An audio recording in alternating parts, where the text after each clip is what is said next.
नमस्कार। आइए देखते हैं अट नहीं रही है कविता के प्रश्न अभ्यास। इस कविता की व्याख्या, सार और शब्दार्थ का एनिमेशन वीडियो इसी चैनल में आपको मिलेंगे। अनुरोध है कि आप उसे जरूर देखें। प्रश्न अभ्यास का पहला सवाल देखिए। छायावाद की एक खास विशेषता है अंदर मन के भावों का बाहर की दुनिया से सामंजस्य बिठाना।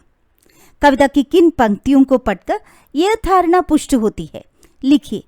तो इसके उत्तर में लिख सकते हैं कि निम्नलिखित पंक्तियों में कवि ने अपनी भावना को प्रकट की है। उड़ने को नभ में तुम पर पर कर देते हो।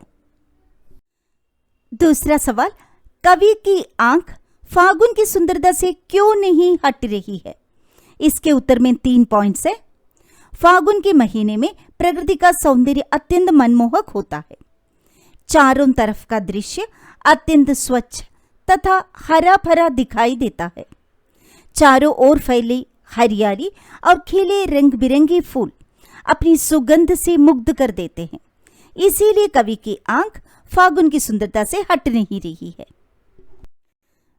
देखते हैं तीसरा सवाल और उत्तर। प्रस्तुत कविता में कवि ने प्रकृति की व्यापकता का वर्णन किन रूपों में किया है?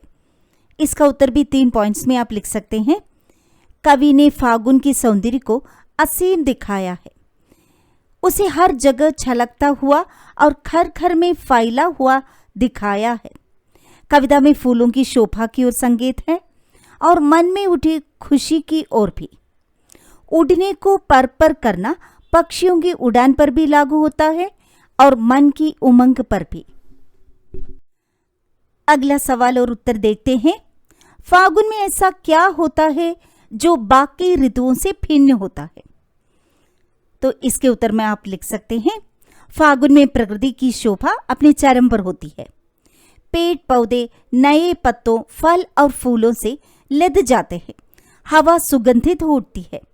आसमान अत्यंत साफ सुथरा लगता है। प्रकृति में चारों तरफ हरियाली ही हरियाली होती है। बाग बगीचों और पक्षियों में उल्लास भर जाता है। इस तरह फागुन का सौंदर्य बाकी ऋतुओं से भिन्न है।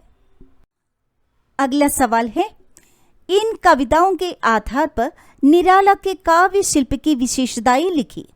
इन कविताओं किन 2 कविताएं अट नहीं रही है और उत्साह नामक 2 कविताओं के आधार पर? तो इसके उत्तर में हम लिख सकते हैं, निराला छायावादी युग के प्रमुख कवि रहे हैं। इनकी काव्यगत विशेषताएं इस प्रकार है। निराला ने छंद मुक्त होकर अपने काव्य की रचना की है। दोनों कविताओं में प्रकृति चित्रण द्वारा मन के भावों को प्रकट किया गया है। मानवीकरण, अनुप्रास, रूपक, यमक, उपमा आदि अलंकारों का प्रयोग हुआ है। कविताओं में तत्सम शब्दों का, गीत शैली का और लयबद्धता का प्रयोग हुआ है। भाषा सरल, सहज, सुबोध और प्रवाहमयी है। आशा है प्रश्न अभ्यास का ये वीडियो आपको पसंद आया होगा। इसी प्रकार की व्याख्या और प्रश्न अभ्यास के वीडियोस के लिए चैनल को सब्सक्राइब और लाइक जरूर करें। तो फिर मिलेंगे। मैं डॉक्टर सिया बीना। धन्यवाद।